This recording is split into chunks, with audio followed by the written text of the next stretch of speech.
Hello there. Thank you. Welcome to our 2026 Life Sciences Industry Trends webinar hosted by MasterControl. This is one of our favorite webinars we host annually, so excited to dive right in.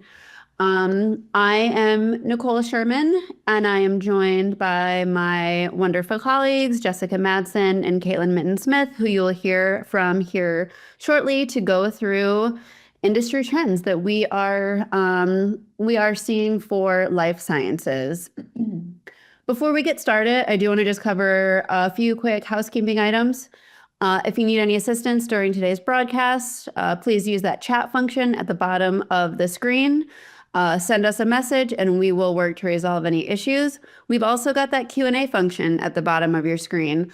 Please use that area to ask questions during the webinar. Feel free to throw questions in there at any time as something sparks, but we will have a dedicated Q&A session at the end of the presentation. So let's dig in. 2026 outlook. We're looking at commonalities across medical device and pharmaceutical operations in particular. Before we dig into what we're focused on, I do want to acknowledge that there's so much happening in the industry overall. Macroeconomic pressures, supply chain and global distribution considerations, some really exciting trends in therapeutic developments, some challenges with talent gaps and so many other things. We're focused on a few key areas we've identified across quality, asset management, and manufacturing operations in particular that we have in mind for the coming year. But I did just want to recognize these trends we're about to go through. I think are relevant to all of us and do fit within that broader landscape of opportunities and challenges that you're seeing today. So with that, here are 4 key trends we are going to spend our time on today. A paradigm shift from silos to synergy, building a unified digital ecosystem, regulatory modernization as a forcing function, and finally, AI as a cross-functional enabler. So to kick us off with that first trend, a paradigm shift from silos to synergy, I am going to pass it over to Caitlin. Thanks, Nicole, and hello, everyone. For years, digital transformation has felt like a set of disconnected wins. A digital form here, an automated step there, maybe a new system launched in one department. And all these projects create value, but they also create islands or silos. And 2026 is the year those islands finally start to connect, or those silos finally start to get broken down. Across life sciences, we're seeing a decisive shift. Systems that have evolved independently are starting to converge. And the organizations that recognize this and start to take the right steps today are the ones who are going to come out on top. One of the clearest signals of this shift is the move away from simply digitizing processes and toward connecting systems. And don't get me wrong, digitizing is great. It eliminates paper and manual entry and has a major and lasting impact on your organization. But those systems really need to be connected to drive real change. And I'm not just saying this because I work for a software company. We're hearing this from regulatory and industry groups as well. Operational excellence in 2026 isn't just about having digital platforms, it's about having connected digital systems, because that's what enables everything from faster release cycles to predictive analytics to real-time compliance. And the impact of connected systems shows up immediately in the day-to-day experience of your workforce. A powerful real-world example is in asset management. When systems are unified and cloud-based, you can extend full functionality to technicians and operators and engineers where their work actually happens, whether that be on the floor or in the field. They can pull up asset history, execute SOPs, and close work orders with real-time synchronization. But the real power comes from the connections behind the scenes. For example, when a CMMS and QMS are connected, a deviation doesn't turn into a phone call or a sticky note or a series of emails. The technician can trigger that deviation instantly at the point of work with all the context already captured. And this is really the power of connection. It's about fewer delays, fewer manual handoffs, and fewer opportunities for error. And when you provide connected systems to the people where they actually work, the impact is real. Studies show mobile-enabled workers save nearly an hour per day and improve productivity by more than 30%. At the end of the day, connected systems create real operational lift. You move from simply digitizing your tasks to removing friction across your entire operation. So, if 2026 is about breaking down silos, the natural next question is, what makes that possible? And the answer is a strong foundation. A unified digital ecosystem creates the operational backbone that supports every part of your company. So let's dive into what that entails. A unified digital ecosystem delivers two critical capabilities. First, it creates a single source of truth. This eliminates manual reconciliations, accelerates investigations, and gives your teams clean, contextualized data that they can trust. And without this foundation, advanced tools like AI or predictive analytics or digital twins just won't perform. Second, it enables closed-loop workflows. And this breaks down those barriers and starts to connect those systems like we were just talking about. So an event initiated in one system, like that deviation example I was just talking about, can automatically kick off the appropriate processes in another. When you remove the gaps between systems, you increase quality, security, and data integrity throughout your organization. Your work moves faster, decisions get easier, and overall, your risk decreases. And creating a single source of truth and closed-loop workflows aren't just technical features. They are the building blocks of operational excellence and drive what every life sciences company is now being measured against: traceability, resiliency, and data integrity. So let's start with traceability. Global regulatory expectations are all pushing toward the same thing: full interoperability and transparency. And these are not regulations that are coming in the future. They are here now. Traceability is no longer a compliance checkbox. It's really becoming the foundation of supply chain confidence and patient safety. Next, let's think about resiliency. Life sciences supply chains are diversifying for a variety of reasons through reshoring, regionalization, multi-sourcing, and probably a million other strategies. This diversification introduces complexity, and the only way to maintain consistent quality across all of these suppliers and sites and partners is through unified oversight supported by connected data.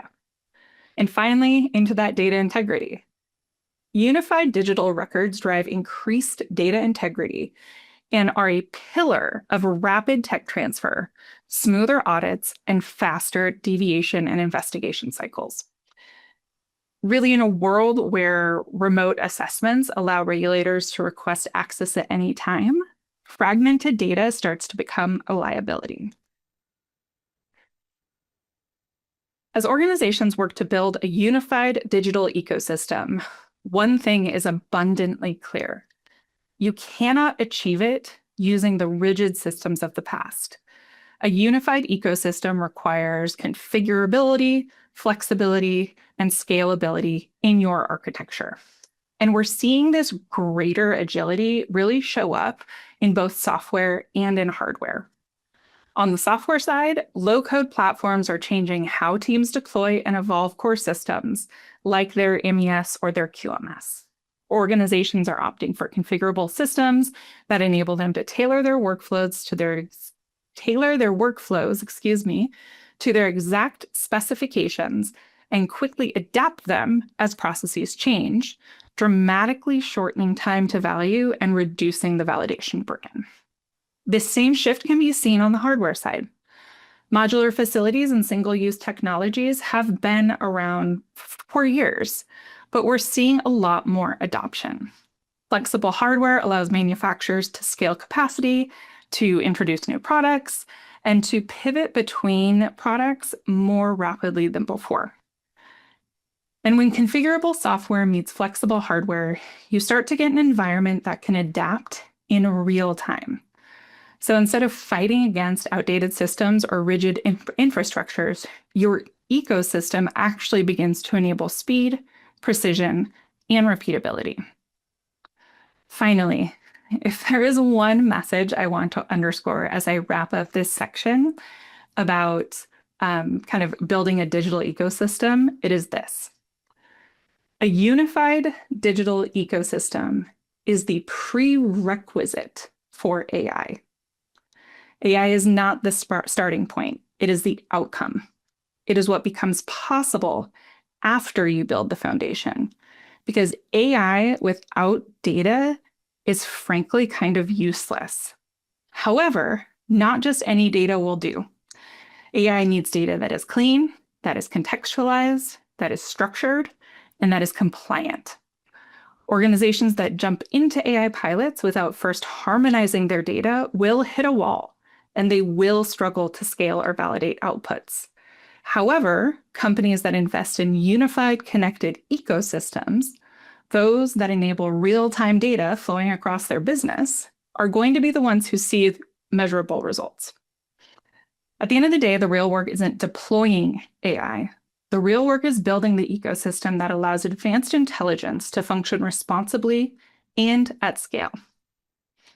To walk us through how regulatory modernization is acting as a catalyst for change, I'll hand it over to Jessica Mattson. Thanks, Caitlin. And as she just mentioned, a lot of this is driven and will eventually help with how the regulations and regulatory environment are modernizing and a trend of convergence of those regulations around the world. Actually, a ton of what I'm going to talk about really maps well back to what Caitlin was just discussing. So this push to digitization and connectivity is both heavily accelerated and beneficial to our current regulatory landscape. Regulatory bodies around the world are continuously adapting to try and keep up with this technology and harmonize similar regulations across regions to reduce redundant work and management, and of course, to ensure patient safety. These guidelines are not just rules to follow, but I really think they are blueprints for how regulators are starting to think about setting up for the future of audits and the future of how the industry is advancing. And so before I dive into the details, I think it helps a lot to think of everything that I'm going to talk about, not just as individual trends, but as an ongoing overarching call to build what Caitlin was just talking about, a connected, transparent, and data-centric infrastructure that all of this is going to demand. Regulatory compliance is obviously an essential component of life sciences. And so the industry is shifting more towards compliance by design, which is really exciting to see. For example, the evolution from traditional computer system validation, which includes a lot of exhaustive manual testing and heavy documentation, and switching that to more risk-based computer software assurance is really no longer optional. For years, the FDA was signaling that they wanted to start adapting and having companies adapt a more risk-based approach. And this past September, that was finalized, and emphasizing critical decisions and critical thinking around risk versus pure documentation and a litany of tests for evaluating a system or a system update. And the key here, I think, is to really lean in to vendor documentation. Your vendor should be aligned with all of these validation principles and should be providing you with materials like risk assessments for your core system functions and template guidance for testing higher risk features like e-signatures or audit trails. And you really should be using your vendor and everything that they provide as a compliance partner. And your vendor should be thinking of themselves as your partner in that compliance. Another benefit of this approach is that it allows your teams to move more quickly when adopting new features because the validation process is much more streamlined and much less burdensome. The benefit scale now really tips toward in favor of frequent updates and frequent validation because that burden is reduced, and it just makes more sense to do that than it used to. And I think the key here is that these validation regulations for intended use, as they start evolving, auditors will be looking at why the tests that you are looking at are sufficient, how that risk was determined, how closely you aligned to the vendor documentation, and where you decided that you needed that extra manual testing, and frankly, why you decided to depart from any of your vendor documentation. We are also seeing in all of these trends a really strong trend in continued regulatory harmonization. So global alignment is no longer optional. There is ongoing convergence via quality management system regulation. You know, you've heard of QMSR if you're in the medical device industry, the International Council for Harmonization, the International Pharmaceutical Regulators Program, the Pharmaceutical Inspection Cooperation Scheme, the International Coalition of Medicines Regulatory Authorities. You're likely very familiar with the acronyms that you see up here on the screen because you've likely been keeping watch on these and how they impact you and your teams. And by closing these gaps, regulators are really moving toward reduced regional divergence across the global regulatory framework and global quality and manufacturing framework. Ideally, this provides predictable expectations and reduced duplication, and really just a more efficient use of your resources, as well as, of course, the improved quality of products, which is really everybody's end goal in the first place. So there's a few reasons why this matters to your teams. It does support more consistent and risk-based regulatory decisions, as if you are global, you are getting audited by a lot of different regulatory bodies. And then for the industry, it really points toward a future where a single, well-documented quality and manufacturing strategy can be understood and trusted globally. So you have less duplication across your teams and less duplication across regions. But in order to achieve that, as I said, a lot of what I am talking about today ties back to what Caitlin was saying. Your systems and your processes and your data all need to align across your global sites and really be robust and standardized. So now we are going to move specifically into AI ML governance. This is becoming a necessity of today and not just something that we look forward to in the future like it used to be a few years ago. Frameworks have continued to evolve, and for now, guidance and standards are varying significantly across the different global regulatory bodies. Regulators are continuing to play catch up. This tech is very rapidly evolving, and it's very dynamic. And this type of dynamic technology creates a lot of complexity in this industry, specifically because our regulations have historically been written for really rigid processes, and that didn't fit as well with the adaptive innovations that AI and ML are today. And these things improve over time, and there's a lot of complexity. And so the regulators are really needing to look at how this approach needs to be changed. Overall, the general intent aligns for the EU and the FDA, and it's really clear that it's all about explainability. The higher the impact on patients, on a regulatory decision, the deeper your scrutiny is going to be. And so this means that companies, as you are looking at broader adoption, some of you may be waiting for guidance or drafts to become law to inform your processes. Some of you may be feeling a lot of confusion around what these compliance expectations are going to be. And really, at the end of the day, you need to be looking at making sure that you're following along with what the regulators are doing and getting the right governance data and tools and processes in place to be able to meet these requirements as they're coming. For today, the EU is ahead of the FDA in outlining specific regulations regarding the use of AI. And the EU regulations are much more strict, much more robust, and more official compared to what the FDA has in place today. So, for example, the EU AI Act entered into force about a year and a half ago, but additional phases are going to be applied over time. Really, it states that high-risk systems must meet a set of requirements and carry a marking. Other requirements include AI-specific risk management, data governance controls, technical documentation, record keeping, transparency, human oversight, cybersecurity, and all of that needs to be planned and documented and maintained in some type of system so that regulators can review it. The EU has also made updates to GMP Annex 11 to include AI and added the new GMP Annex 22.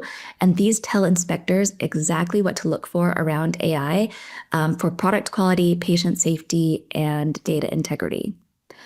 The FDA, though, doesn't have quite as specific requirements. They have created specific guidance for medical devices that are using AI with the framework around predetermined change control plans. And this really creates a pre-approved way for manufacturers to keep up with the technology and allow their AI-enabled devices to have updates without needing to make a new submission for every change. However, again, all of this demands planning and documentation upfront. So it really demands a system that you have put the work into making sure that all of your data is aligned and all of your planning is aligned, and you understand how you are using all of this information.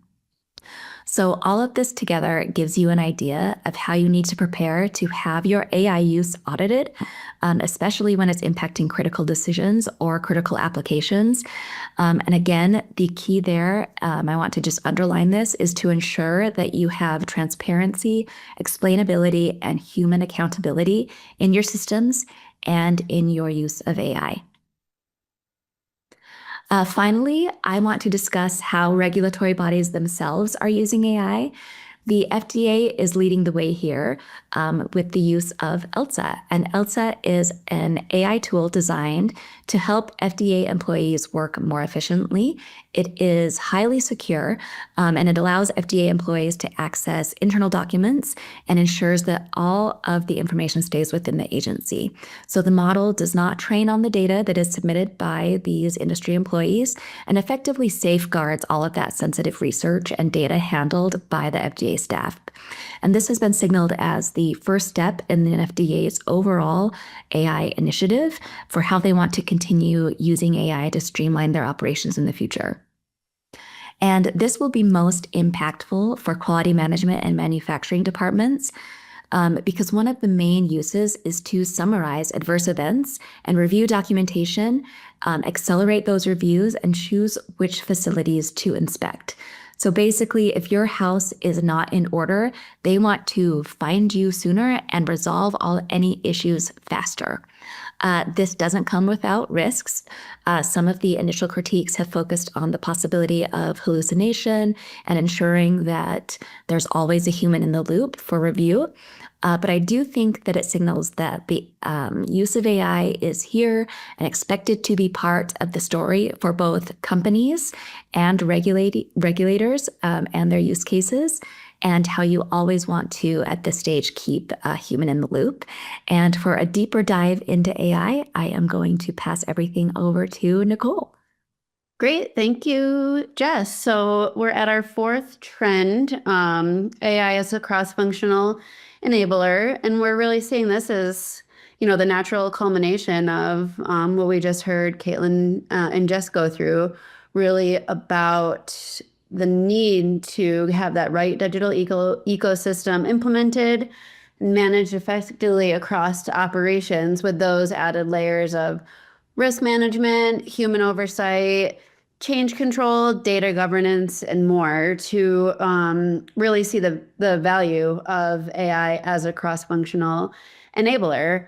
So as we move into 2026, there are a few key areas around artificial intelligence that we want to focus on. Of course, there's so much going on in that space. But as Caitlin mentioned earlier, and I think it's worth reiterating, AI is not the starting point. And I think we're starting to see more and more that AI is not a standalone experiment.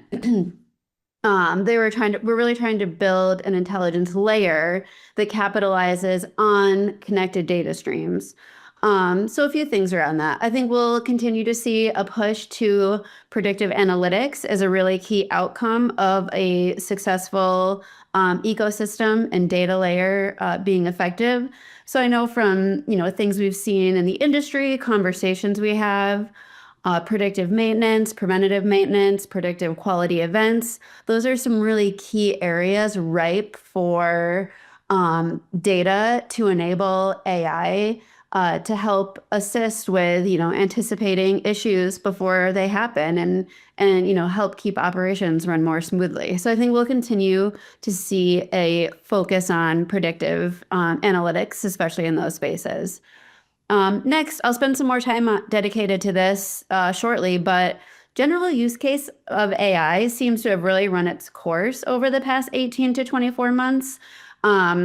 We'll have, we all probably things that we use ChatGPT for that we'll continue to use, that type of tool for.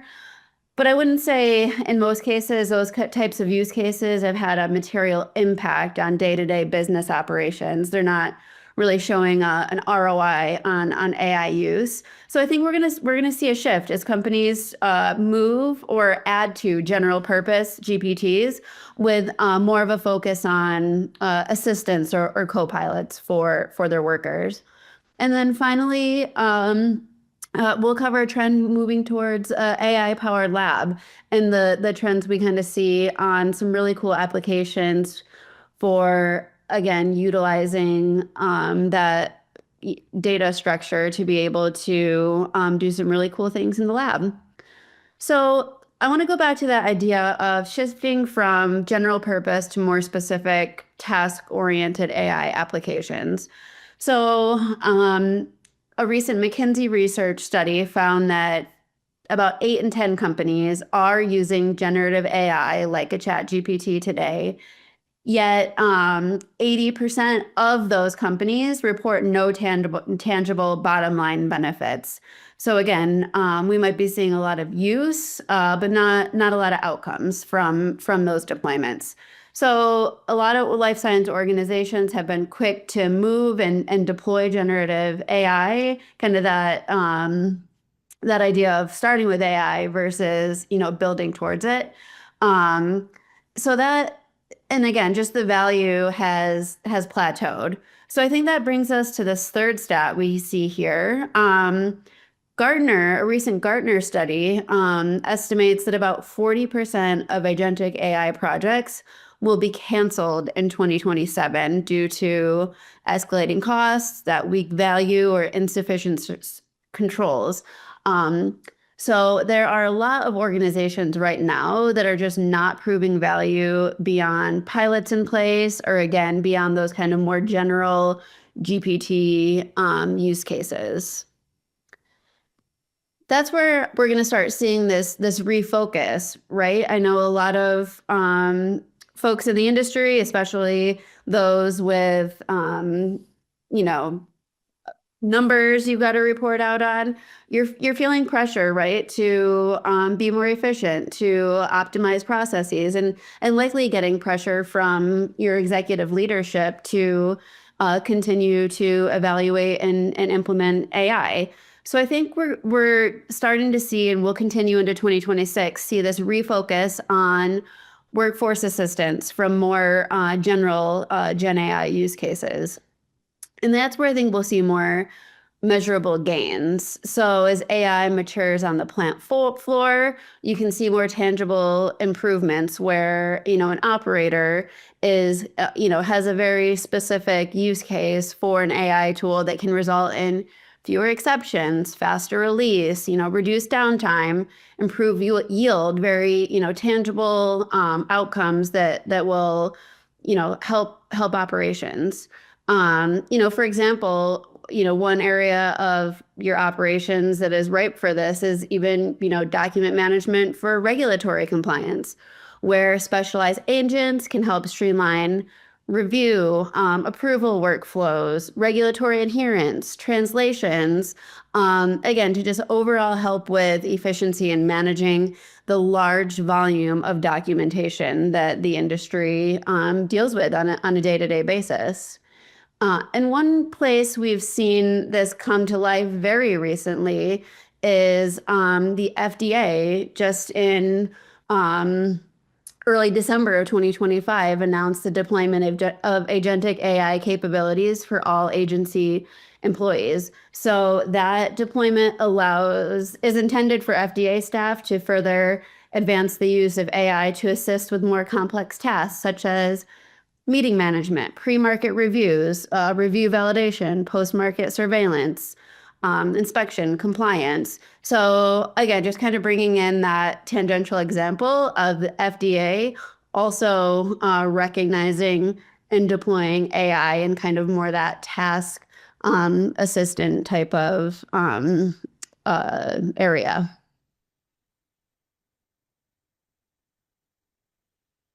And I mentioned kind of the AI-powered lab, and I wanted to just spend a bit of time there on some AI in action examples out there in the industry. It's easy to be theoretical on what that best in class looks like, but there are some great applications happening right now that I think are super interesting. And again, they do hinge on that data quality, data foundation. But if that's in place, there are things like guided machine maintenance. So modern like a CMMS or an EAM platform are poised really well to use AI ML algorithms to analyze historical and/or real-time data from IoT sensors on production and laboratory equipment to continuously monitor parameters such as temperature, vibrations, pressure to provide real-time health data that helps trigger maintenance before failures happen. So again, that predictive maintenance idea coming to life here with those systems. So the value proposition really comes from managing maintenance to kind of preventing failures, and that really helps streamline operations and save on cost and keep your lines running. Another area we're seeing some exciting automation is with manual visual inspection. So that's a big burden currently, visual inspection of products. So we're seeing an increased adoption in computer vision for automating that visual inspection process. Again, that requires that computer vision AI to be very deeply trained on visuals, right, to be impactful for QC labs to adopt this and modernize their inspection processes. But there's been some recent studies that have shown near perfect accuracy when trained effectively on data. And I think I've also seen a stat that about, I want to say, 40% of the manual visual inspections result in human error. So if we can eliminate that, you'll see some real gains there as well. Even in MasterControl, we use computer vision in a recent solution that we deployed for our logbooks product. So customers can upload a scanned copy of a paper logbook, and our AI-powered template generator that's powered by computer vision will render steps and their associated properties as a new logbook that can then be reviewed and modified. But again, using that technology to better streamline that process. Great. So I know that, like we said, four key trends we've really got our eye on and are looking at into 2026. And hopefully it came through that we're seeing this convergence of systems, of regulations, of data, of intelligence, kind of all coming closer and closer together to really change fundamentally the industry and operations to get closer to that idea of that digital ecosystem. So looking forward to more of that in 2026. And I do want to, before we get to our Q&A, just quickly highlight MasterControl here.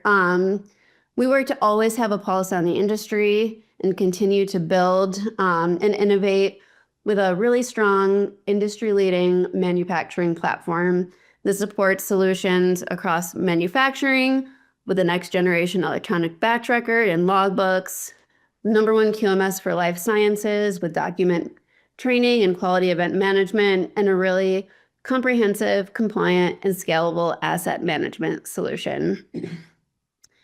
And we recognize that criticality that hopefully you recognize as we all have spoken to this, of secure and strong digital data capture, that single source of truth, that validated system that you can feel confident in, and the ability to create those strong connections, again, that ecosystem within your systems. And we recognize that and have integrated those to allow for that within our secure, intelligent, and validated platform. So I do just want to call that out, that we are very much aligned to these trends and where the industry is headed. And with that, we will take a few questions here with the few minutes that we have remaining. All right, so the first question we see here is, how can we tell if our data is ready for AI implementation in a GMP environment? And I can go ahead and address that. So great question. And first of all, I'll just say, are any processes on paper? And if so, start there. Before you can move that needle at all, that digital data capture is critical. That's step one.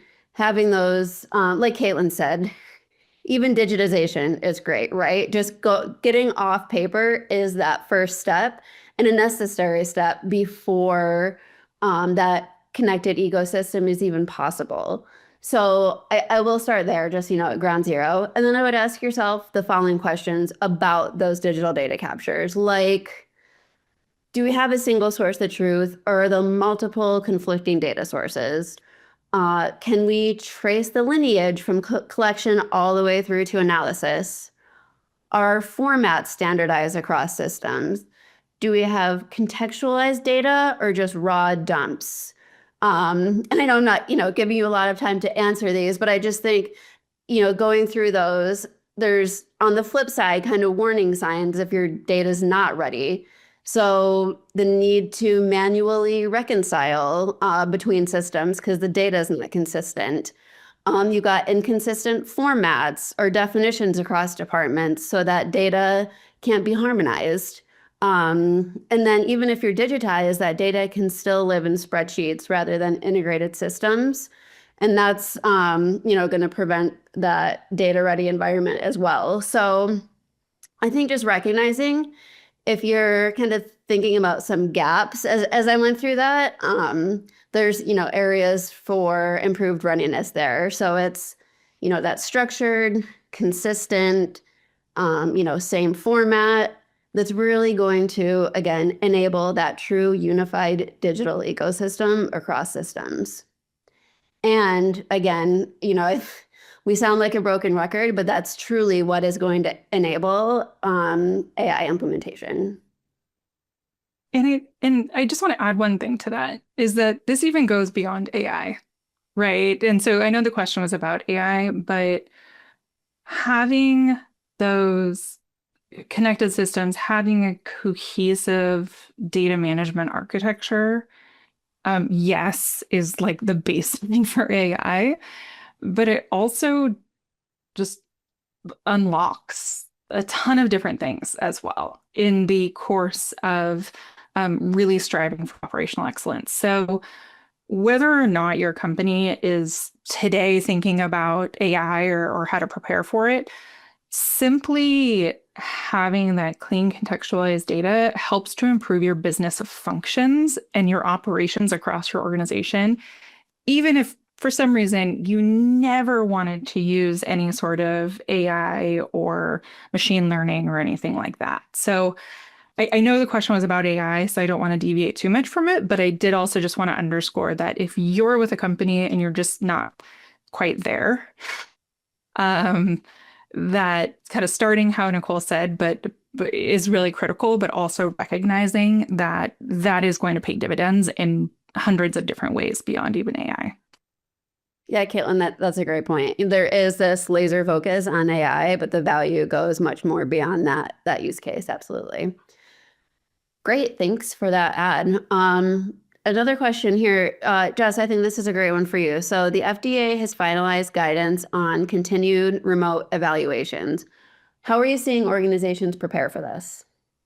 Well, what I love about this question is it ties so nicely into what Caitlin and Nicole were just saying about the benefits of just having all of your data and all of your systems and all of your documentation in place, whether you're using it for AI or not. Because with these remote evaluations, the FDA is basically saying that you need to be ready for an inspection at any time. You have to be prepared to grant auditors secure access, and give them access to well-organized digital records for whatever they're asking for. And that all just really reinforces the need for a centralized and trustworthy data core, exactly what we've been talking about. And the most effective way to do that is to have a digital system where records are well organized and all of your data is easily searchable and it is all securely shareable. And so part of this as well is also integrating SOPs into your processes for that preparedness. So, for example, you want to have procedures for how you manage remote record sharing and virtual walkthroughs as part of your standard processes to ensure that all of your systems are prepared for that. Great. Thank you, Jess. Yeah, totally agree. Again, that underpinning data piece, absolutely. And then we've got time for one more question. Let's see, we've got, how do we navigate the evolving regulatory landscape for AI? I can jump in and answer this, but Caitlin, Jess, feel free to chime in. So, and Jess alluded to this, like, yes, we recognize, especially heading, as we go into 2026, frameworks, guidance are evolving, regulators are playing catch up. EU is definitely taking more of a prescriptive approach with their regulations, while for now, FDA remains in draft form for the foreseeable future. So I think, from, again, speaking to some industry experts and also just kind of, looking out into the market, it does feel, like a safe bet to use the EU standards as your baseline. Many manufacturers are, at least right now, distributing to Europe anyway. So those EU requirements can really act as that global standard. They're more detailed and enforceable at the moment. I do think, regardless of the status, whether they're official or in draft form, there's some consistent key requirements to just keep in mind. And Jess covered these nicely in her section, but I'll just reiterate that idea of explainability for how AI models are making decisions, that human in the loop, human oversight for any decision making, validation for AI and the tools that you're using, documenting the training data sets, monitoring models for drift, performing risk assessments, and really having that really robust documentation and change control in place, I think is really just going to put anyone ahead who does that legwork in terms of either adhering to or anticipating regulatory requirements. And I think with that, we are wrapped. So I do want to just give a shout out to our more in-depth research, our industry trends brief that you can scan the QR code and download. So I encourage you to do that and just spend a bit more time on these kind of themes that we've gone through. And then I do just want to preview coming soon in 2026, we will have kind of a suite of trend briefs available to you. So just encourage you to check out our website. We'll have 6 briefs that kind of dig deeply into pharma trends, med device, quality, manufacturing, asset management, AI, more specifically. So just kind of a bit more tailored to those specific topics.